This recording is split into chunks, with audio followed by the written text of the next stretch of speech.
Hello Swati Ganga Kannada YouTube ಚಾನಲ್ಗೆ ಎಲ್ಲರಿಗೂ ಸ್ವಾಗತ ಸುಸ್ವಾಗತ. ಇವತ್ತಿನ ವಿಡಿಯೋದಲ್ಲಿ ಎಲ್ಲರಿಗೂ ಮಕ್ಕಳಿಗೆ ಈ ಒಂದು ಅಧಿಕ ಮಾಸದಲ್ಲಿ ಹೇಳಲೇಬೇಕಾಗಿರುವಂಥ ಒಂದು ಮಂತ್ರ ಅಂತಂದರೆ ಇದು ಜ್ಞಾನವನ್ನು ಅಭಿವೃದ್ಧಿಯನ್ನು ಮಾಡುವಂಥ ಮಂತ್ರ ಮತ್ತು ನಮಗೆ ಜ್ಞಾಪಕ ಶಕ್ತಿಯನ್ನು ಹೆಚ್ಚು ಮಾಡುವಂಥ ಮಂತ್ರ ಅಂತಲೇ ಹೇಳಬಹುದು. ಪ್ರತಿಯೊಬ್ಬರು ಈ ಮಂತ್ರವನ್ನು ಹೇಳ್ಕೊಳ್ಳಿ.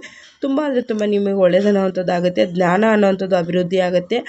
ಮತ್ತು ಯಾರಿಗೆಲ್ಲ ಒಂದು ಮರುವಿನ ಒಂದು ಕಾಯಿಲೆ ಅಂತಾರಲ್ವ, ಅದಿದ್ದರೂ ಕೂಡ ಇದರಿಂದ ಕ್ರಮೇಣವಾಗಿ ಕಡಿಮೆ ಆಗುತ್ತೆ. ನಂಬಿಕೆ ಇಟ್ಟು ಮಂತ್ರವನ್ನು ಹೇಳ್ಕೊಳ್ಬೇಕು. ಮತ್ತು ಮಂತ್ರ ಹೇಳಿದ ತಕ್ಷಣ ನಾವು ತುಂಬ ಜ್ಞಾನಿಗಳಾಗ್ಬಿಡ್ತೀವ ಅದು ಇದು ಅಂತೇಳಿ ಕಮೆಂಟ್ಗಳನ್ನ ಹಾಕಿದ್ರೆ ಖಂಡಿತವಾಗ್ಲೂ ಆ ರೀತಿಯಾಗಿ ಹಾಕೋದಕ್ಕೆ ಹೋಗಬೇಡಿ. ಯಾಕಂದರೆ ನಿಮಗೆ ನಂಬಿಕೆ ಇತ್ತು ಅಂತಂದರೆ ಮಾತ್ರನೇ ನೀವು ಹೇಳ್ಕೊಳ್ಬೇಕಾಗಿರೋವಂಥದ್ದು. ನಂಬಿಕೆನೇ ನಮ್ಮ ಜೀವನ ಆಗಿರುತ್ತೆ. ಅದನ್ನು ಯಾರು ಕೂಡ ಮರೆಯೋದಕ್ಕೆ ಹೋಗಬಾರ್ದು. ನಾವು ನಾಳೆ ಬದುಕ್ತೀವೋ ಇಲ್ಲೋ ಗೊತ್ತಿಲ್ಲ, ಆದರೂ ಕೂಡ ಆಸ್ತಿ ಅಂತಸ್ತನ್ನು ಯಾಕೆ ಸಂಪಾದನೆಯನ್ನು ಮಾಡ್ತಾರೆ? ಪ್ರತಿಯೊಬ್ಬರಿಗೂ ನಾವು ಭೂಮಿ ಮೇಲೆ ಇಷ್ಟೇ ದಿನ ಬದುಕ್ತೀವಿ ಅಂತ ಯಾರಿಗಾನ ಗೊತ್ತಿದೆಯಾ? ಯಾರಿಗೂ ಗೊತ್ತಿಲ್ಲ. ಅವರು ಹುಟ್ಟಿರೋವಂಥ ಸಮಯನ ಇವಾಗ ಡಾಕ್ಟರ್ಸು ಹೇಳಬಹುದು.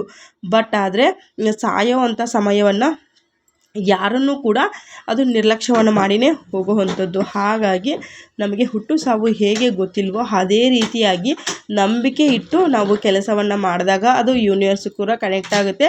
ನಮ್ಮ ಜೀವನದಲ್ಲಿ ಒಳ್ಳೊಳ್ಳೆ ಅಭಿವೃದ್ಧಿ ಕೂಡ ಆಗುತ್ತೆ. ನಾವು ಯಾವುದೇ ಒಂದು ಕೆಲಸವನ್ನು ಮಾಡಿದ್ರೂ ಪಾಸಿಟಿವ್ ಆಗಿ ಥಿಂಕನ್ನು ಮಾಡಬೇಕು.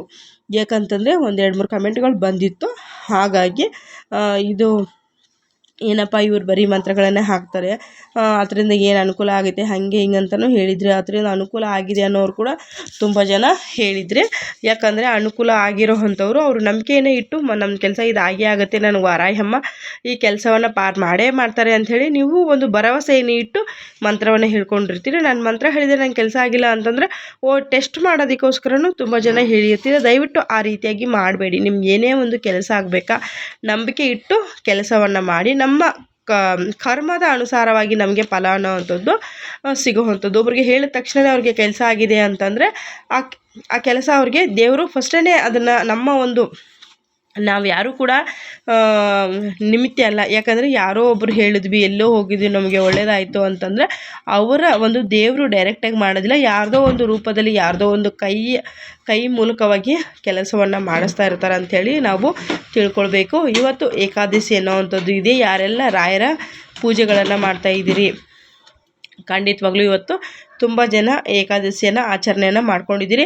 ನಾವು ಏಕಾದಶಿ ಆಚರಣೆಯನ್ನು ಮಾಡಬೇಕು. ಆದರೆ ನಮ್ಮ ಕೈಯಲ್ಲಿ ನಾವು ಮಗುಗೆ ಹಾಲನ್ನು ಕೊಡ್ತೀವಿ. ಮತ್ತು ನಮಗೆ ಹೆಲ್ತ್ ಪ್ರಾಬ್ಲಮ್ ಅನ್ನೋವಂಥದ್ದು ಇದೆ, ನಮಗೆ ಶುಗರ್ ಇದೆ, ಮತ್ತು ಇನ್ನೇನೇ ನಮಗೆ ಒಂದು ಹೆಲ್ತ್ ರಿಲೇಟೆಡ್ ಪ್ರಾಬ್ಲಮ್ಸ್ ಇದೆ. ನಾವು ಊಟ ಮಾಡಲೇಬೇಕು.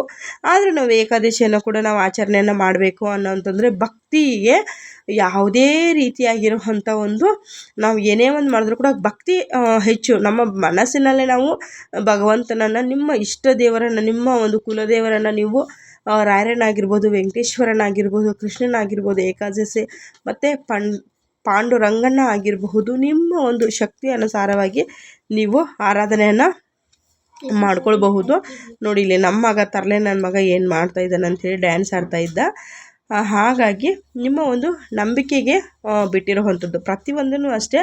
ಹಾಗಾಗಿ ಏನೇ ಒಂದು ಕೆಲಸ ಮಾಡಿದ್ರು ಕೂಡ ನಾವು ನಂಬಿಕೆ ಇಟ್ಟು ಕೆಲಸವನ್ನು ಮಾಡಬೇಕು. ಅದರಿಂದ ಒಳ್ಳೆ ರಿಸಲ್ಟ್ ಅನ್ನುವಂಥದ್ದು ನಮಗೆ ಸಿಗೋವಂಥದ್ದು. ಹಾಗಾಗಿ ನನಗೂ ಕೂಡ ಒಳ್ಳೊಳ್ಳೆ ರಿಸಲ್ಟ್ಗಳೇ ಬಂದಿದೆ.